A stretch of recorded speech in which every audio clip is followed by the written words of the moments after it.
The water glasses? I'll just welcome them, sure. I'd like to welcome them. Sorry. Whenever you're ready. Yeah, go ahead. Okay, well, welcome to Clark's Green Borough. On behalf of the council and the residents, we are so delighted to host this meeting with the 3 sitting commissioners of Lackawanna County.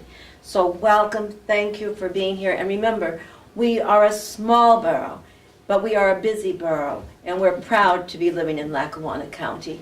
Thank you so much. Thank you for having us. We're delighted. It's an honor to be here with you all the time. On behalf of the for residents having us. and the Appreciate it. council, we are so delighted. This means the world to us. Have a good meeting. Thank you. Ladies and gentlemen, would everyone please stand for the pledge? Pledge allegiance to the flag of the United States of America and to the republic for which it stands, one nation under God, indivisible, with liberty and justice for all. Could we please have a moment of silence?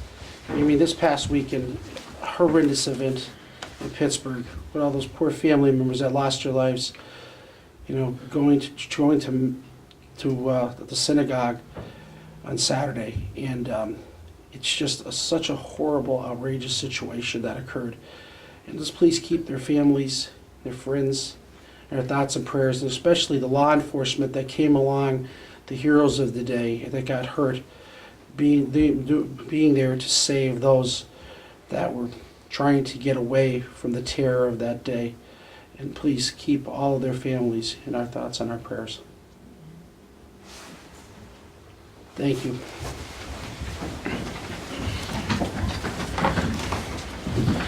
I'd like to bring this Thursday, November 1st, 2018, budget hearing for the Board of Commissioners at 5 p.m.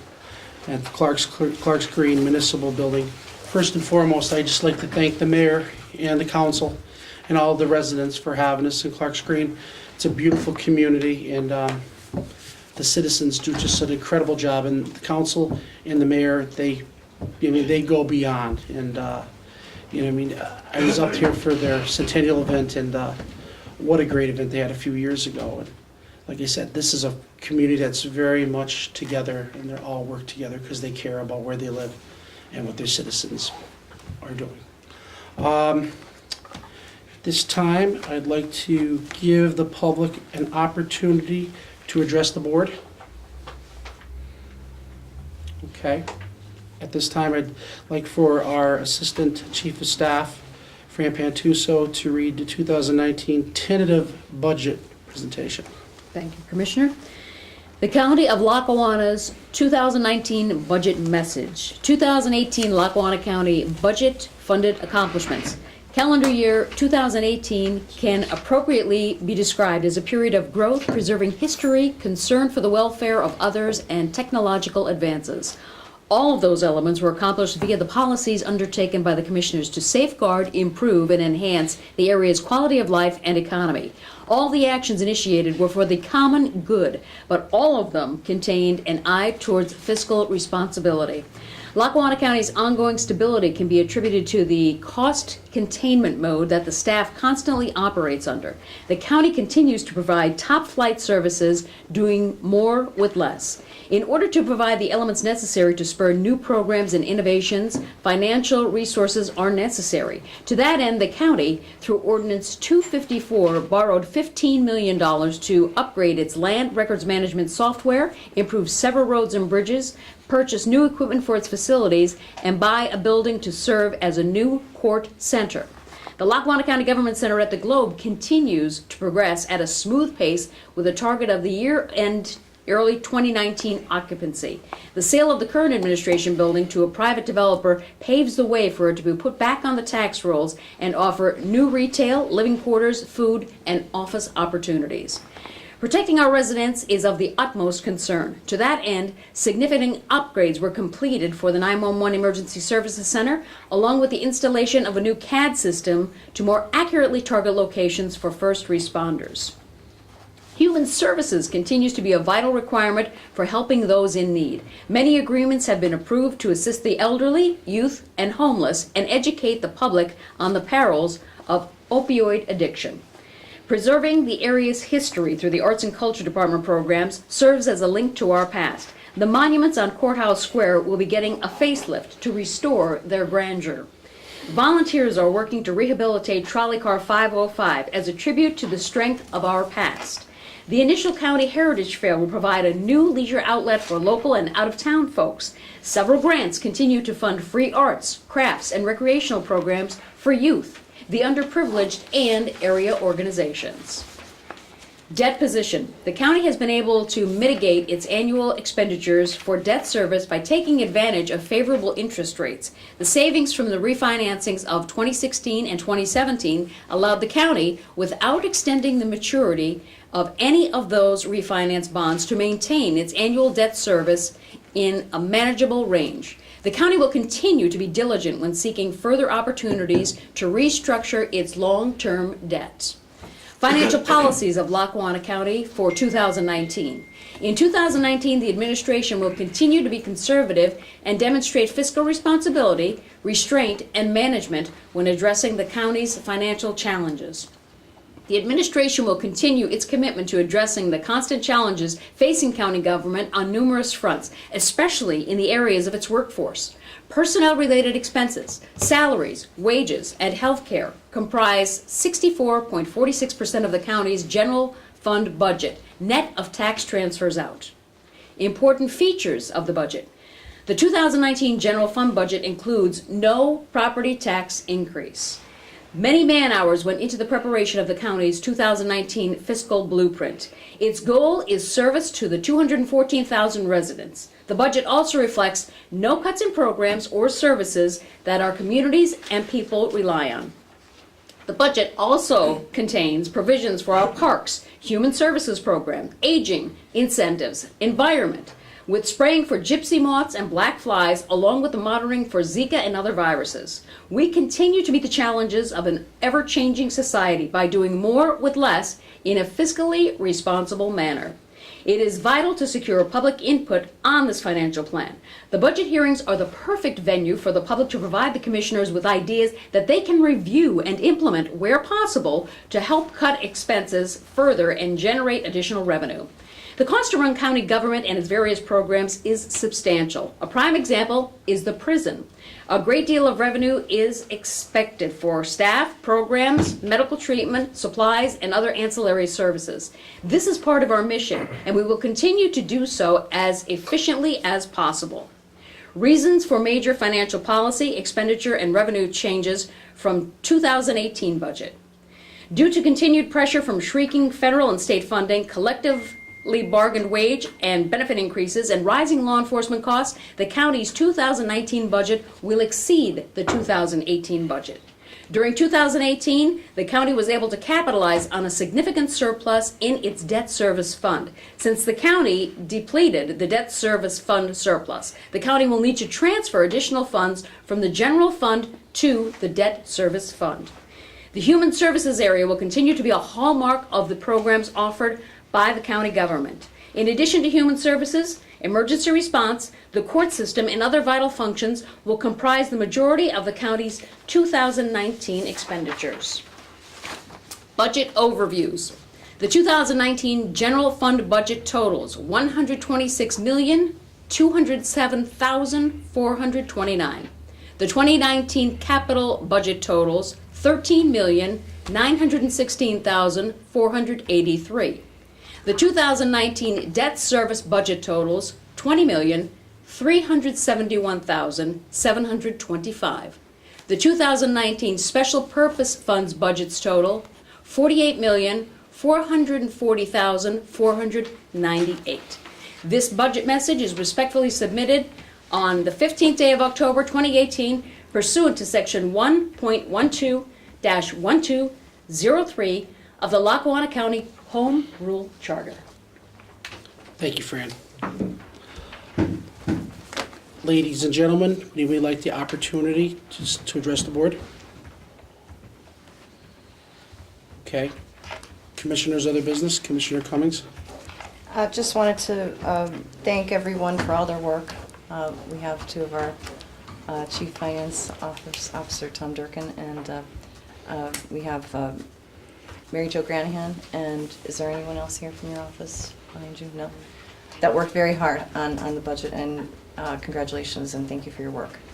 And for all the department heads that have been working on the budget to try and save the taxpayers' money, I greatly appreciate the work that you've done.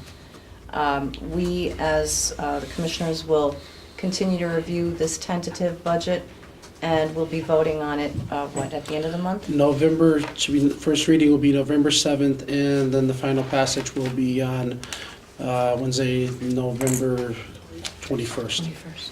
So a few items that came up this morning in our meeting. We had Joan Hodawanas come in and question some of the costs on health insurance, and that's something that I've personally been discussing with our chief financial officer regarding issues that I felt needed to be addressed, and hopefully they'll be coming up in our discussions in the next few weeks regarding the budget and payments toward those. Also, we discussed union contracts, which are now available to be seen on our website at thelackawannacounty.org. I'm not sure if we got the most current ones up there. We should have. If we haven't, Tracy, have they been put up? Okay. So anyone that wants to review, for the general public, if you want to review what's in our union negotiated contracts, you can find them online at lackawannacounty.org.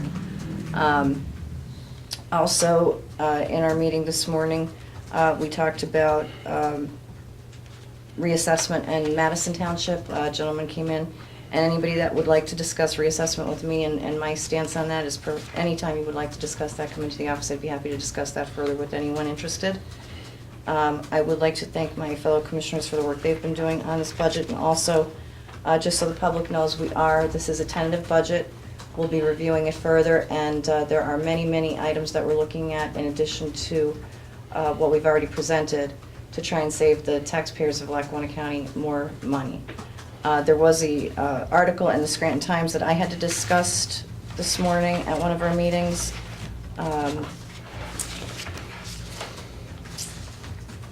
The pension contribution, which I'll let Commissioner O'Malley address, and the county overcharges taxpayers, was an article that was in the Scranton Times. And I had already addressed this at numerous occasions, saying that I feel we can lower our taxes and take millage down for the tax for arts and culture, that we can provide that through our general fund, at which time I was attacked by the public and this paper, who today says we overcharge the residents. So, I respectfully state, yes, I agree. I think we can lower taxes. I think we've done such a great job, as our office and financial officers have done, that we can look at further decreasing our taxes to the taxpayers. Not sure if that's going to get done, but what will get done is there will be no tax increase this year, and most likely no tax increase next year. And probably, I'm not sure how much further into the next administration, if we're lucky enough to be elected, that would go. But I know that if you have the same three people in office at that time, that would be what we would continue to be looking at, is to make sure that we maintain our budgets and not raise taxes in the future.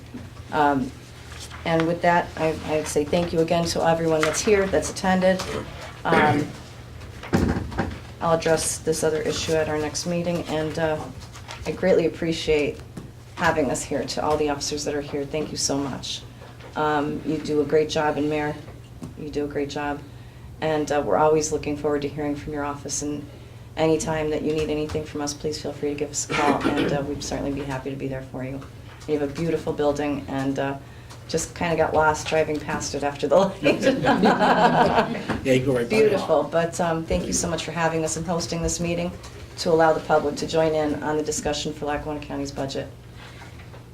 Commissioner Tyrion? And I'd like to thank the office holders in Clark's Green for their generosity and their hospitality to bring us into their building. It is a beautiful place. We've talked about it. It is a tentative budget at this point, and there is still conversations to be had. And we are still going forward on it. And I want to thank our finance department and all of our department heads and everyone for doing all the hard work they've done to get us to this point. And thank you all very much.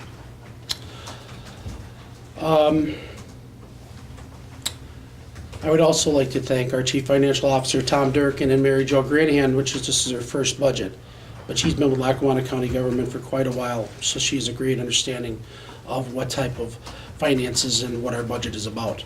So this was a great first year for her. I'd also like to thank all of our directors and assistant directors for living within their means, and some of them even, one of them spoke actually at our meeting this morning and talked about how he saved approximately 3%. But the big thing I wanted to talk about, and it's been overlooked for so long and it drives me nuts. This new administration's been in office for 3 years, 10 months. I've been in office for basically 6 years and 10 months.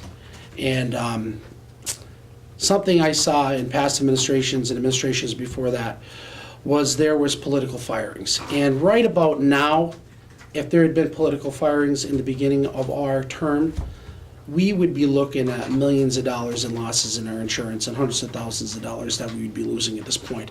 Our insurance director, Rick Jones, got up and basically said, we have not fired anybody politically. We just don't believe in that. I think it's such a wrong thing to do. How do you get rid of a director, an assistant director, or somebody who really knows what you're doing, or just destroy their lives by taking their job on them because somebody wants to take care of one of their political friends? This administration was never going to let that happen, and it hasn't been written about, and it was absolutely out front. I was one of the people who actually lost my job. I had 17 years in the county and I lost my job, and I thought it was the worst thing they could possibly have. I had 2 young children, and I was just an assistant director, and I was a part-time corrections officer, and they took my job on me.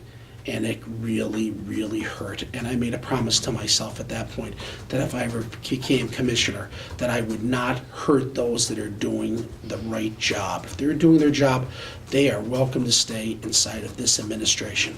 If you screw up and you do the wrong things, you will be fired. But if you're doing the right things, you're not being fired because of who you know or what you know. That's not happening here. Because one, we're not here to destroy people's lives. And 2, the financial burden that's hit the Board of Commissioners was overwhelming by the amount of lawsuits for people suing the county because of people losing their jobs. It was unjust, and it just shouldn't have happened. I just want to hit upon a couple quick things about this administration. This just didn't happen. There's a lot of hard work here. We had 7 consecutive audits done on time, including this past year. Most municipalities, that's unheard of. We are fiscally responsible. We're trying to make a nickel into a quarter. We're looking for all different types of ways. I'm looking at, and I've been talking about some things, for alternative revenue that will come in yearly, that will come up in the next year or 2, that can put us in a situation we won't increase taxes. People can't afford it. They don't need that situation. They don't need that burden. County government does great work on behalf of the citizens. One of our first situations that we got ourselves in the first 4 months where we took on something that other administrations have been wanting to take on for the longest time: centralizing county government. There is so many locations and rentals and leases downtown all over the place. Domestic relations in Mayfield, voter registration on Stafford Avenue. We took a landmark on the deadest block in downtown Scranton, the 100 block of Wyoming Avenue. And those of us in this room that are in our 40s and older understand that that was like the main vein of downtown Scranton. Oppenheim's on one side, Globe on the other. It was just like Christmas time, it was just an amazing place to be.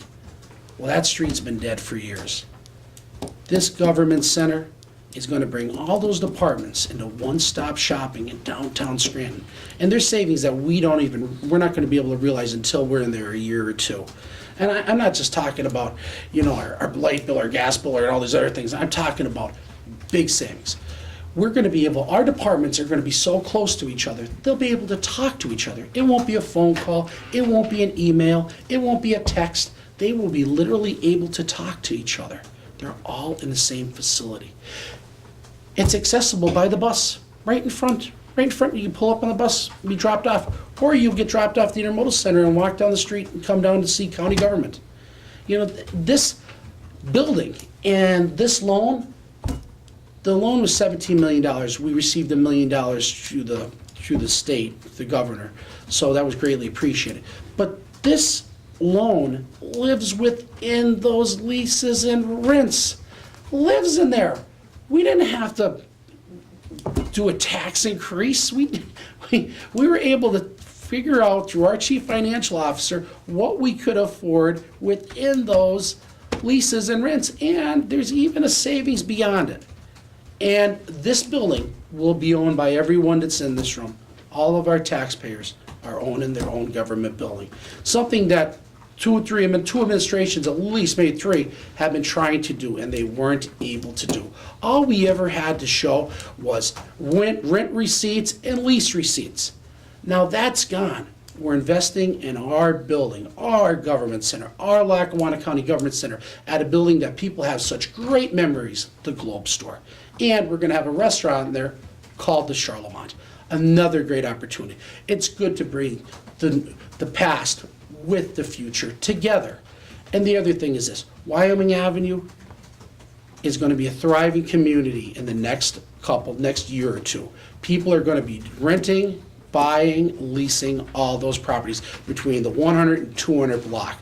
People are thrilled. The individual runs the Ritz right now, Michael Melcher, cannot wait till the day that we open. Hundreds of employees working on that block. Hundreds of citizens coming to do their daily work. It just works. And that didn't cost the taxpayer a penny. It didn't cost us a mill. It didn't cost us anything. It was your money going to work for you. And we've been doing that throughout this whole 2 years and 10 months. And the other thing is this, we went back and we refinanced debt. We had some debt that was 6, 7, 8%, got it at 3.5%, 3%, 2.5%. We've saved amazing amounts of money on behalf of the 214,000 citizens of this community. The loan that we took, this is a great one, the loan that we took for the government center, which is a great building, and I want everyone to think about this. What building downtown has 255,000 square feet? I don't think there's more than maybe 2 in the whole downtown. Let's say that third one, that's the Globe Store. And it fit all of our departments in there very, very, very nicely. But what we did was, instead of us taking a bond, we took a loan through the local banks, which employ our citizens, which invest in our community, which pay taxes in our county, our city, everywhere, our municipalities throughout all of Lackawanna County. We saved, I think it's approximately $1 million, and I'm not sure exact numbers, it's either in the first year and so months, on the fact if we had taken out bonds for $17 million, we would have paid approximately $1 million in interest. We did not pay $1 million in interest. It was a drawdown, just like if you're building a house, we were drawing down a little bit at a time. We didn't draw everything down yet, so we've been just paying on exactly what we've been spilling for this construction project. These are the type of things this administration did to save money and to make it make sense and invest on behalf of all of our citizens. There's a lot of great things that we've done and Fran has brought up, but this government works on behalf of the citizens every day. 365 days a week, 7 days a week. It's there every single day working on behalf. And I would just like to thank everyone for coming out today. Clark's Green is a great place to be. I'm very thankful for you guys to give us the opportunity to utilize your council chambers and mayor. The other thing is this, I love this. Patty Lauer is not only the mayor of Clark Summit, she is the mayor of Clark's Green, and she cares about this whole community, even when she was in Clark Summit or Clark's Green, that she's the mayor here now. I want you to remember we're going to have community reinvest grants coming up this year, just like you guys in Clark's Green have used in the past, and I know Clark Summit is definitely taking advantages. This is money that's there to put your projects over the finish line. We've been doing it for years, and they're going into the 2019 budget too. So I'd just like to thank everyone for coming out tonight, and I'd like to make a motion to adjourn. Do I have a second? Second. All in favor? Aye. Aye. Thank you, everyone.